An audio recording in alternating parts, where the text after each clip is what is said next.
Muitas vezes eles passam no médico e o médico não vê nenhuma alteração orgânica. E aí fala assim, não tem nada, não precisa, mas procure o fonoaudiólogo porque você tem uma queixa de voz. Então não é porque você não tem nada nas pregas vocais que você não tem um problema muscular. Perfeito. Né? É diferente. Que tipo de exame é preciso fazer, então? É só o exame clínico ali? Não. Tem que ser uma laringoscopia e outra coisa. Tem que ser uma laringoscopia bem feita e com som. Porque nós temos um convênio que nós pagamos, nós temos direito ao nosso exame. Então é muito importante que você, paciente, cliente, diga para o seu médico, olha, eu quero o meu exame. Você vai para o raio-x, tirar um raio-x de tórax, você recebe o exame. Você vai fazer um eletrocardiograma, você recebe o exame. Você vai fazer uma laringoscopia, peça o seu exame. Porque nós temos, às vezes, algumas dificuldades nesse sentido. Porque o cliente não traz o exame, ele só traz o laudo. Então ele você precisa ver, afinal, trazer o exame. Eu confio em você e não na pessoa que fez o laudo desse exame também. Não é. Porque tem coisas musculares, tem dinâmicas musculares, lógico. O laudo médico, ele é soberano. Né? Mas eu preciso da imagem. Entendi. Porque às vezes, então, por exemplo, se ele sobe a laringe, eu vou ver naquele exame. Eu vou ver alguns detalhes naquele exame de função. Por exemplo, as pregas vocais, elas abrem e fecham. Pode ser que uma abra primeiro do que a outra. Isso mostra que uma prega vocal está com menos mobilidade do que a outra. É mínimo. Mas para um cantor isso é muito. É muito. Então, esses detalhes da função são importantes. Agora, mesmo você não sabendo ler o laudo da sua radiografia, não sabendo ler o laudo, não sabendo ver a sua radiografia, você não recebe a sua radiografia? Recebe, tem que Então é a mesma coisa. Você tem dificuldade para aprovação deste exame também, muitas vezes? Olha, esse exame ele tem que ser solicitado pelo médico, né? Tá.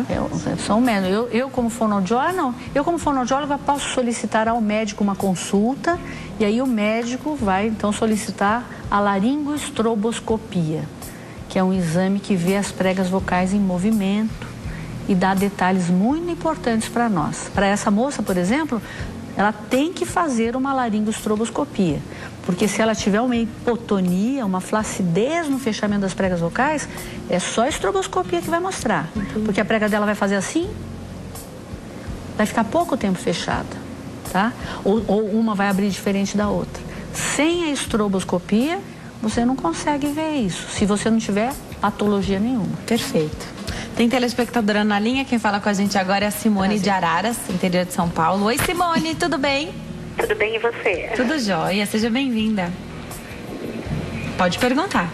Então, eu sou a Simone e eu tenho um probleminha na voz já faz anos já. Eu uso muito a voz, eu sou professora de matemática e ao mesmo tempo eu sou professora de canto. Eu uso canto em casamento, eu uso durante o dia, eu uso durante a noite. Já passei por um otorrino, não deu nada, mas ela aconselhou procurar um fono. Mas então por quê? Que vamos supor, eu canto sábado à noite, domingo de manhã, chega na segunda eu estou rouca para dar aula. Ah, tá. Então você usa a voz bastante no fim de semana, na segunda-feira você tá rouca para dar aula. Isso, e aí eu dou aula durante a semana inteira e acaba ficando rouca e aí acaba sendo um processo, um círculo vicioso. Tá bom. Obrigada, Simone. Um abraço para vocês aí de Araras, doutora. Olá, Simone. Primeiro, eu preciso saber em que condições ela canta isso. Em que condições você canta? Você tem bom retorno da sua própria voz? Os instrumentos que estão atrás de você são a bateria, os instrumentos mais agudos, né? Tudo isso, se ela não tiver o retorno da própria voz, ela não se escuta, ela vai gritar. Porque ela não escuta, então ela vai gritar para se escutar. Se isso estiver acontecendo, o equipamento de retorno é ruim, então aí começa o problema aí, né? Quantas horas será que ela trabalha todos os fins de semana? Ela tem intervalos? Ela toma água no meio de um intervalo para outro? Ela faz aquela nebulização? Então, Simone, tem umas máscaras que são nebulizadores, tem uma infinidade de marcas boas no mercado e você coloca a máscara com soro fisiológico, aquela máscara de inalação mesmo, só soro fisiológico. E faz a inalação no intervalo, isso é bom para você também. Que bacana. Para fazer, porque isso ar-condicionado que nós estamos vivendo aqui, né? Seca. Então você inala um flaconetezinho de 10 ml para colocar dentro do aparelhinho já é suficiente. Você faz a inalação inteirinha. Isso hidrata a prega vocal. Apesar do soro ser salgado, a salinidade do soro é a mesma do nosso corpo. Então, você hidrata o seu corpo, na verdade. Você está pondo no teu corpo o que é do teu corpo. Então, isso ajuda. E precisaria ver também o jeito que ela está cantando. Provavelmente o problema está no jeito que ela está cantando também, não no que ela está falando, porque o que eu entendi é que ela fica rouca depois do canto, não depois da fala. Perfeito. Isso é diferente também, é um trabalho diferente. Então, o que eu aconselho é um fonoaudiólogo especialista na área de canto. Aí vai ser difícil encontrar, tem poucos, tá? Mas tem que procurar alguém nessa área para ajudar essa ajuda. Aliás, o trabalho do fonoaudiólogo, ele vem se especializando demais nas áreas, né? Muito. Então, tem fonoaudiólogo que trabalha com o pessoal da televisão, profissionais da voz. Tem profissional que não atende profissionais da voz ou que não são especialistas nisso. Tem profissional que trabalha só com gagueira. Tem profissional que trabalha só com retardo da linguagem. Tem fonoaudiólogo que só trabalha com autista, só com síndrome de Down. Tem fonoaudiólogo que só trabalha com surdez, com só escrita.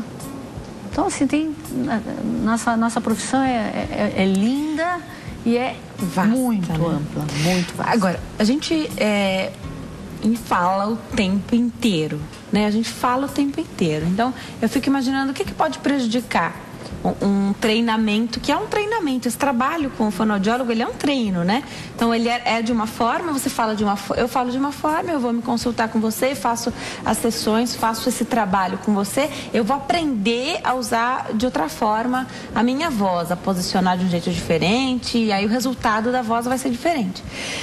Se eu vacilar, se eu esquecer, se eu não treinar, qual a chance de eu voltar pro que eu era antes? Primeiro assim, por que é que você fala errado, né? Por que alguém fala errado? Geralmente porque alguém que cuidou desse alguém falava errado.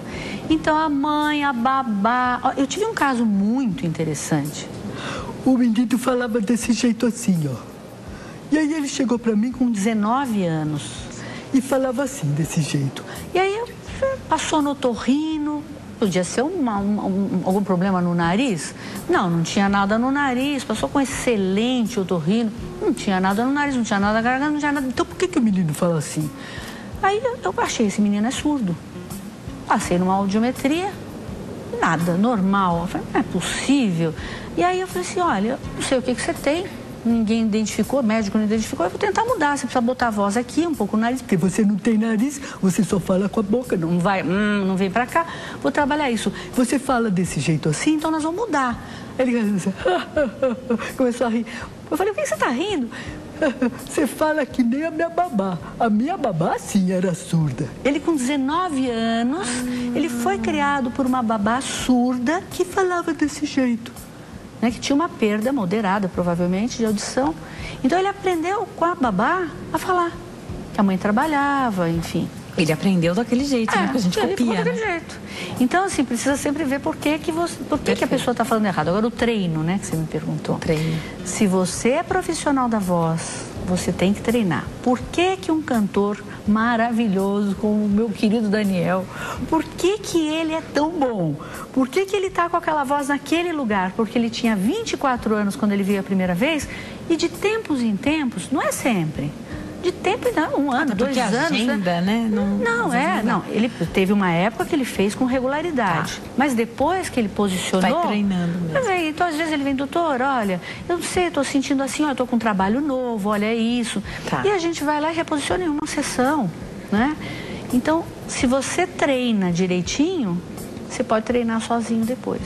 Perfeito, adorei. Vamos atender o telespectador que está na linha? É o Leonardo de Araçatuba, interior de São Paulo. Oi, Leonardo, tudo bem? Oi, tudo bem? Boa tarde. Tudo jóia, boa tarde. Pode perguntar. Em primeiro lugar, queria dar parabéns pelo programa, que é maravilhoso. Instrui muita gente. Obrigada, doutor, inclusive eu peguei o seu telefone com um amigo meu, que é um cantor sertanejo, que é o Rick, da dupla Rick Renner, que inclusive passou, né, pelo consultório da doutora. E o seguinte, há um tempo atrás eu fiquei com problema na voz, fiquei rouco, e há uns 20 dias ela não voltava, minha voz não voltava, até que eu procurei um otorrino. Eu fiz esse exame com esse nome difícil que a senhora acabou de citar. Isso. E deu um cisto na prega vocal direita, né?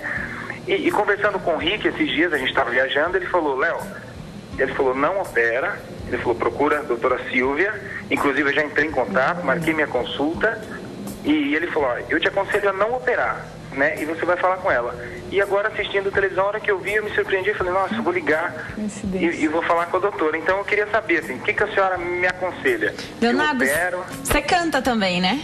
Eu canto, eu sou de uma da dupla Léo e Júnior, inclusive do mesmo escritório que é do Daniel, do Rick Renner, desse pessoal todo que já passou com a doutora Silvia. Que legal, sucesso pra vocês, viu? Muito obrigado, viu? A doutora vai tirar sua dúvida agora, um beijo.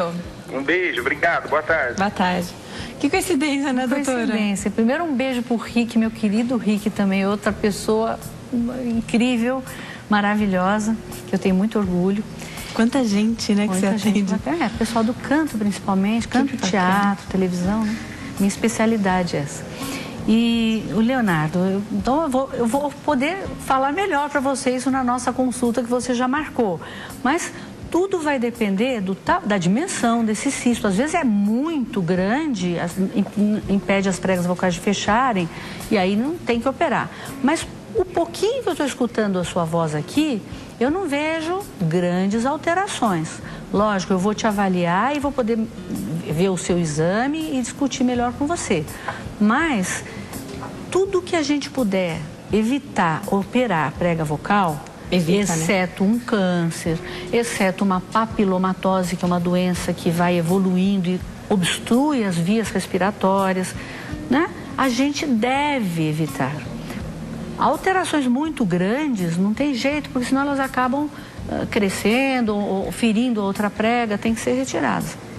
Mas alterações pequenas, eu lembro, espero que o Daniel me permita falar isso, mas quando ele tinha 24 anos, ele veio com a voz muito machucada e foi para ele orientado, acho que umas 3, 4 vezes, opera na época. E ele me ligava, eu lembro uma vez eu estava dando aula em Aracaju e ele, doutora, me mandaram operar. Eu falei, Daniel, você não vai operar de jeito nenhum, não tem por que isso, você tem que reposicionar a sua voz. E ele reposicionou. O Daniel hoje é um dos cantores que melhor posicionam a voz, né? Então, precisa tomar muito cuidado quem é cantor, principalmente. Operou, às vezes, dependendo da extensão desse cisto, ele pode ter raízes profundas e pegar o ligamento. E aí, se pega o ligamento, vai dar fibrose. Aí piora a qualidade da voz. Então, a decisão, num caso assim, leve, tem que ser do médico, do fonoaudiólogo e do cantor. O que ele quer? O que os três em consenso acham, tá? Então, deixa eu ver primeiro. Deixa eu ver, depois a gente conversa, tá bom? Obrigada por ter ligado.